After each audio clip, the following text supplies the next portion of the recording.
You may have recently met Tony Dalton's character named Jacques Dusquene, or you may be aware of the extensive history of Marvel's The Avengers, including the fact that Jacques Dusquene, aka the Swordsman, has been around both dead and alive since 1965's The Avengers issue 19, where he was created by Don Heck and Stan Lee. But did you know that there have been a handful of people that use the Swordsman name in the Marvel Universe? Let's talk about it. First, thanks for watching JLS Comics. Hit that subscribe button so you can keep up with all of our weekly content. And with that out of the way, let's jump right into our story. Though Swordsman debuted in '65, our story begins in the fall of 1989 in the pages of Avengers Spotlight issue 22, as that is where Swordsman's origin is finally told. But before we get there, it's worth mentioning that co-creator Stan Lee was a massive fan of 1930s era actor Errol Flynn and its high-flying, swashbuckling adventures as people like Robin Hood and Captain Blood. So naturally, this inspiration bled over onto the comic book page in the form of characters like the pencil-mustached Swordsman.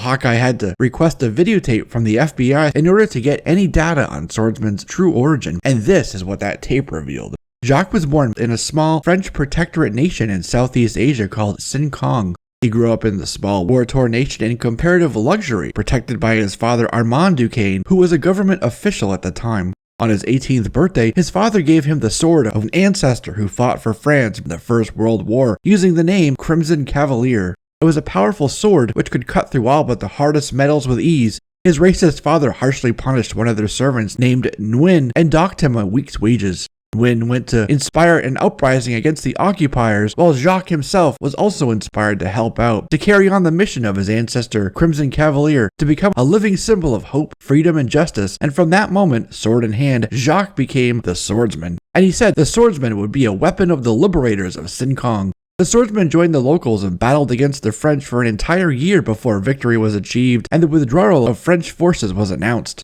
One of the leaders, Wang Chu, brought Swordy to a field tent, pulled back a tarp, and revealed that Nguyen had killed Armand, his father, at the start of the conflict. Wang Chu called Swordy stupid for joining their side and turned on the Frenchman, and so Swordsman was forced to fight back against the very people he had stood shoulder to shoulder with on the front lines for the past year. Swordy punched out Wang Chu and made his way out of Hong, where he became a sort of Ronin, wandering masterless, yet working as a mercenary and a thief for the highest bidder. At one point, Swordy took his skills on the road as part of the Carson Carnival of Traveling Wonders, which is when his disillusionment and depression started getting the better of him, as did his drinking and binging. It was this very time that two brothers named Clint and Barney Barton ran away from their abusive father and found their way to the circus. And it was there at the circus that Swordsman took on young Clint Barton as his apprentice, teaching him the ways of the sword at the same time that another guy from the carnival named Trickshot taught Clint all about archery and the way of the bow. Well, one day, Clint caught Jacques stealing money from the carnival paymaster to pay off a gambling debt, and Jacques struck and almost killed Clint by cutting the rope to the high wire he was on before Trickshot stepped in to save the boy who'd broken his leg. Right after this, Swordy left the carnival and fully evolved into a supervillain. And from there we arrive at Swordy's chronological first appearance in Avengers issue 19 with the aptly named The Coming of the Swordsman story. His scheme was to join the Avengers, but just so he could get an Avengers membership card so he could get away with stuff without being questioned. First, the Swordsman broke into Avengers Mansion where he ran into the on-call Avengers Quicksilver and Scarlet Witch, engaging in a brief kerfuffle with the pair on the grounds of the mansion. To Peter's surprise, Swordsman said that he was there to test them, that he desired to join the group, but he had to be certain that they were as good as they said they were. But Scarlet Witch knocked him out with a hex just as Captain America showed up on scene to investigate all the commotion. Wanda told Cap that Swordsman had a subtle aura of evil about him, but that was all she knew. So Cap pulled his microtape file and it revealed that he was known in almost every nation in Europe as one of the most dangerous exiles of all, and that he'd been exiled from a dozen different countries around the world. Before he could read more, Swordy woke up and destroyed the electrical equipment with his blade and then disappeared. Hawkeye then showed up to tell Cap that he knew Swordsman from back in his old Carney days.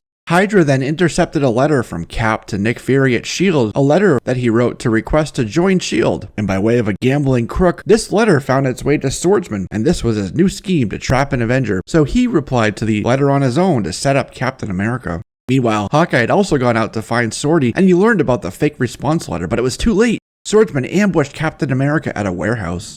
The two fought, but Swordy got the best of Cap, and he tied up Cap and brought him to the roof and held him by the tip of his sword on a wooden plank dangling over the edge of the roof, trying to force the Avengers to accept him. Cap jumped off the roof and his team saved him, which made Swordsman realize that they were much more capable than he'd previously thought. And in the subsequent battle, Swordsman was nearly defeated, but he vanished into thin air right as the Avengers started to close in on him. He doesn't have those kind of powers though, so who did it? It was the Mandarin. The Mandarin took it upon himself to elect the Swordsman to be his agent in his plot to destroy the Avengers. To help, the Mandarin powered up Swordsman's sword with one of his 10 rings, then froze Swordy in a bubble of green energy until his new sword-wielding agent submitted to the will of the Mandarin. Swordy decided to work for the Mandarin, and so Mandarin gave him back his upgraded sword, which now possessed some buttons to activate powers akin to those in Mandarin's 10 rings. The Mandarin then projected a fake image of his foe, Iron Man, to the Avengers, and this fake Iron Man told them that they must accept Swordsman to the team, and thinking they were listening to their friend, they complied. So Swordsman quickly went to the Avengers mansion where Cap said, "Congratulations, Swordsman, you're one of us now. Welcome to the Avengers."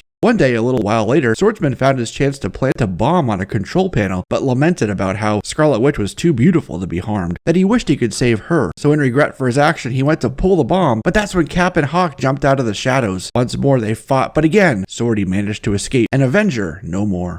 Jacques went back to the circus, and that's where he was when Black Widow approached him during her Soviet Union-led mission to destroy the Avengers. S.H.I.E.L.D. Intel got word that Black Widow was operating in the US, and when Hawkeye found out, he ran to her old estate, followed by the Wasp. There she ambushed Hawkeye with help from both Swordsman and Power Man. Swordsman and Power Man then went to Avengers Mansion and attacked Captain America, then imprisoned him in a dungeon. Meanwhile, the Wasp saw what was happening and radioed to Hank Pym for help. Wanda and Peter went to rescue Cap, but they too became trapped in the dungeon. That's when Hank Pym as Goliath showed up next and attacked both Swordsman and Power Man with a steel door, while the Wasp attacked Black Widow, and they were nearly defeated but managed to narrowly escape yet again. And they went back to their lair where Swordsman and Power Man argued about who Black Widow wanted to talk to more until Power Man backhanded Swordsman in the face and Swordy fell backward but then lunged with his sword and fought, and they continued to fight until Black Widow stepped in between them to tell them to stop it, that they still had an Avengers team to destroy, which was when Hawkeye then found them and they had a rematch and they all fought.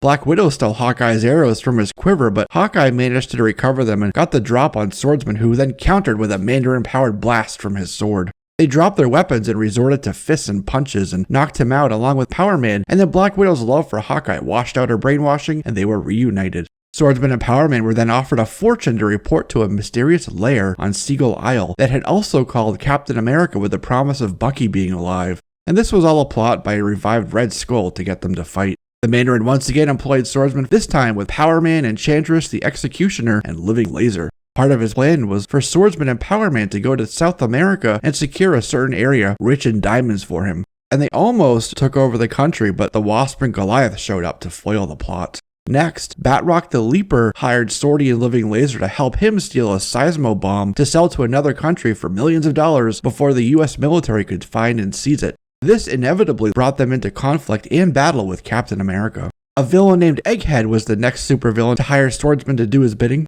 Egghead was the one to reveal to Swordy that Hawkeye is the boy Clint that he knew and tried to kill at the circus. He suspected it, but he wasn't sure.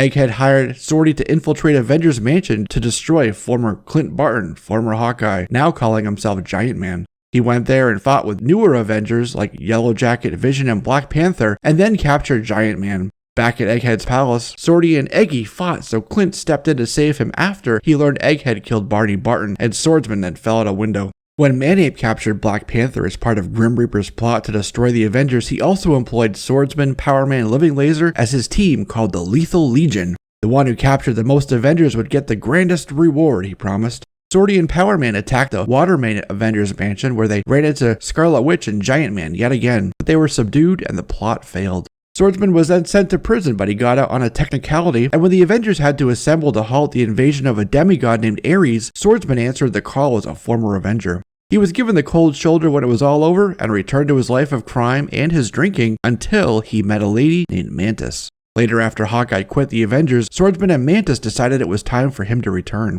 Cap said no, but Cap was outvoted, so Swordsman was accepted back for a probation period overseen by Thor. In the days that followed, Swordy and Thor paired up, battling kaijus and robots side by side. Thor then recommended him for full membership, so he had to pass a test, which was to fight with Vision. But that was not the plot, for later, Mantis and Swordy summoned a golden fighter called Lion God, and the trio attacked the Avengers, which turned out to be a plot to trick Lion God and have the Avengers help them defeat this foe. In Avengers 115, the Avengers were over England when a rep from S.H.I.E.L.D.'s British division showed up to tell them to leave, that Swordy's deportation would not be revoked, although he got temporary amnesty to operate with the Avengers team only. So they all went to Garrett Castle to look for the missing Black Knight.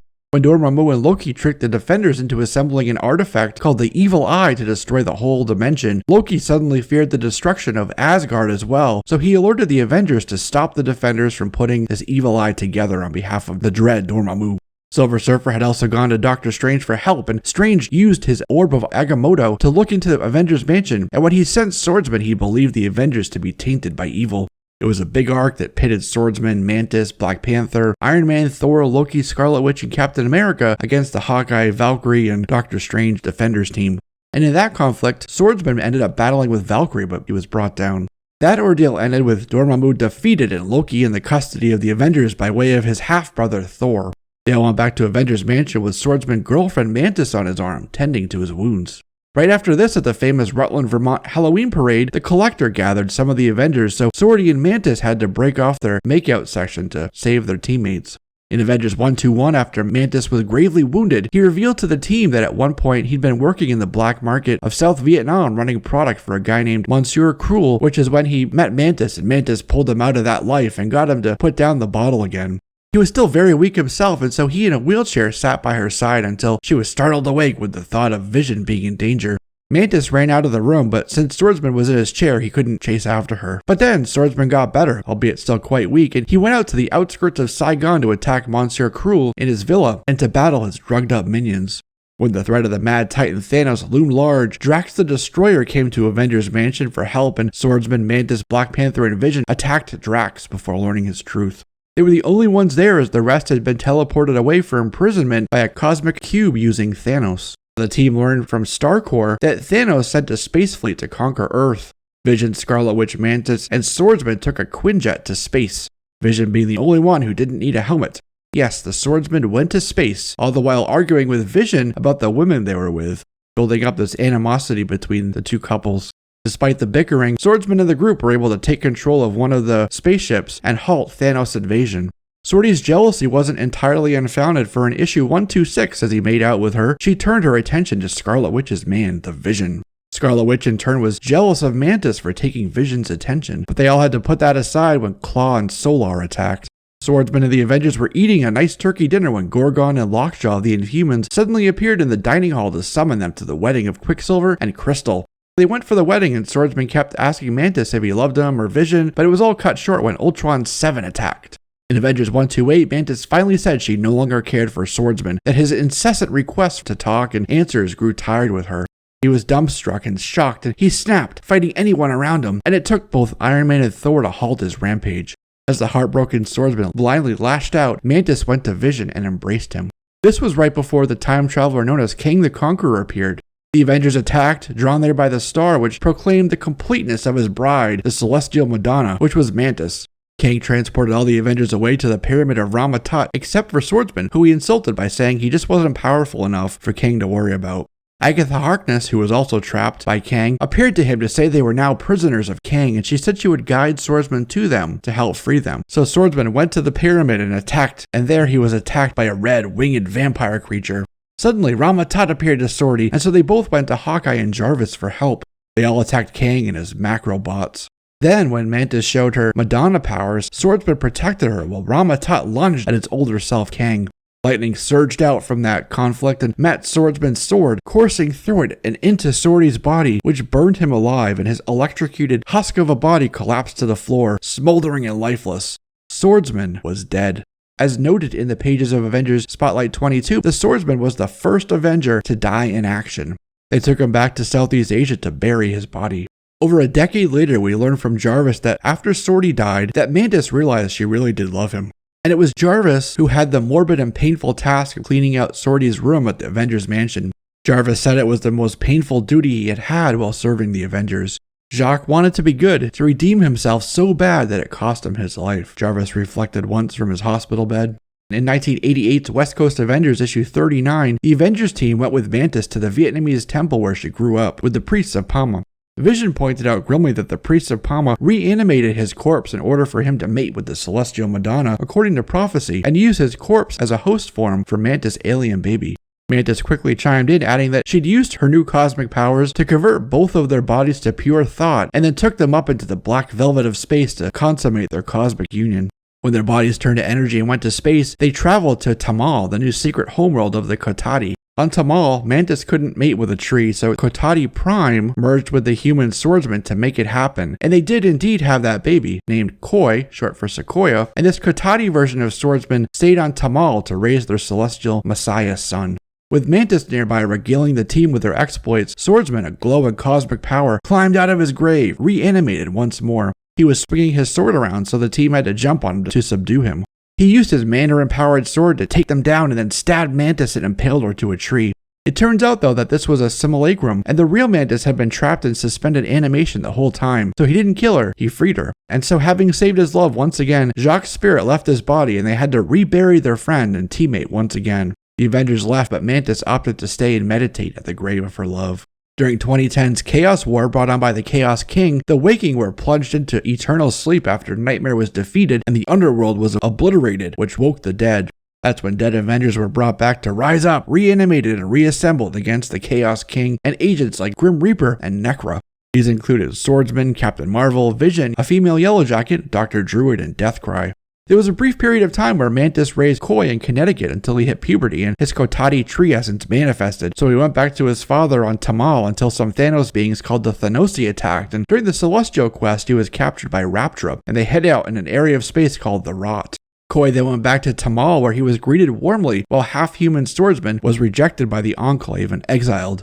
Kotati swordsman grew bitter and angry, and even tricked his son into going to the priest of Palma's enclave on Earth to recover the sword from the body of his human counterpart Jacques. He was there to fuse back with his human body, but these Alchemax workers interrupted, and that's when Koi attacked, and that's when Koi turned against all plant life, like his father had before him.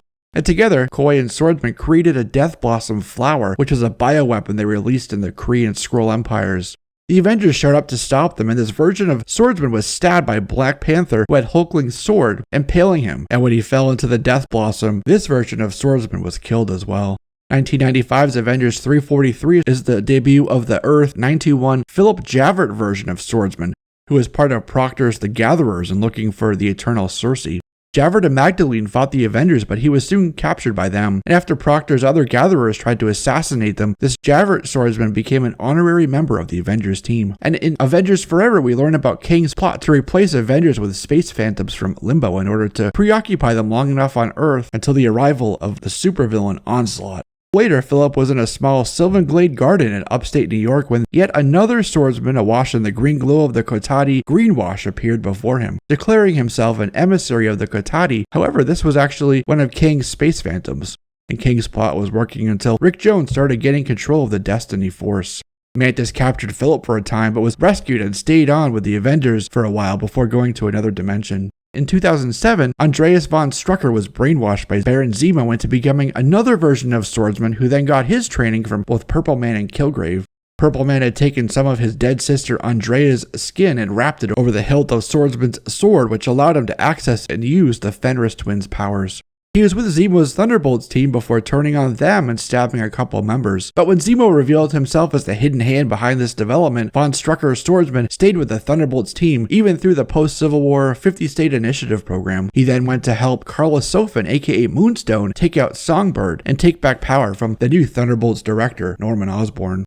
In Hawkeye's 4th volume, we learn that he had an apprentice, and this guy joined the Cirque du Nuit, a new circus hosted by Ringmaster, who donned a purple costume, grew a mustache, and carried his sword and accent in honor of his master Jacques.